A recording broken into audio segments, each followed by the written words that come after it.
જંગલ હતું. એમાં એક સિંહ જંગલનો રાજા રહેતો હતો.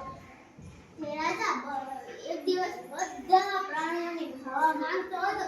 તો હાથીભાઈ કીધું, સિંહભાઈ તમે અત્યારે અમને ખાવ ને, પછી તમે કેનો શિકાર કરશો?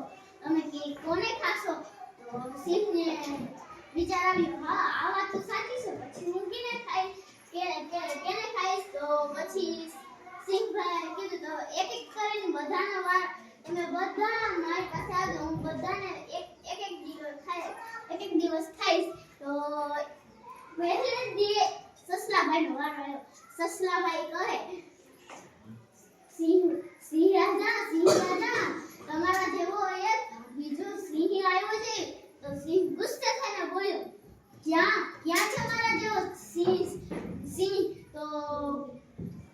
તો હેને સસલાભાઈ કીધું, મારા ભેગા હાલો, હું તમને બતાવું. તો સસલાભાઈ દોડી અને એક કૂવા પાસે ગયો. સસલાભાઈ આગળ અને સિંહભાઈ પાછળ. એક કૂવા પાસે લઈ ગયા અને કૂવામાં એને કીધું, જો આમાં છે ને આમાં છે ને સંતાઈ ગયો છે, આમાં સંતાન નથી તમારા જેવો સિંહ. તો સિંહભાઈ કીધું, જો સિંહભાઈ જોયું ને તો એના પરસાળો નથી. સિંહભાઈ કૂદકો માર્યો ને, તો સિંહભાઈ કૂદકો માર્યો તો કોઈ દેખાણ નહીં, ઊંડી વાવ હતી. તો એમાં સિંહભાઈ અંદર વયા ગયા, પડી ગયા અંદર. તો પછી હેને થોડી વાર થઈ, સસલાભાઈ રાહ જોઈ. સિંહભાઈ પાછા બહાર ના આવ્યા એટલે સસલાભાઈને તો મોજ પડી ગઈ.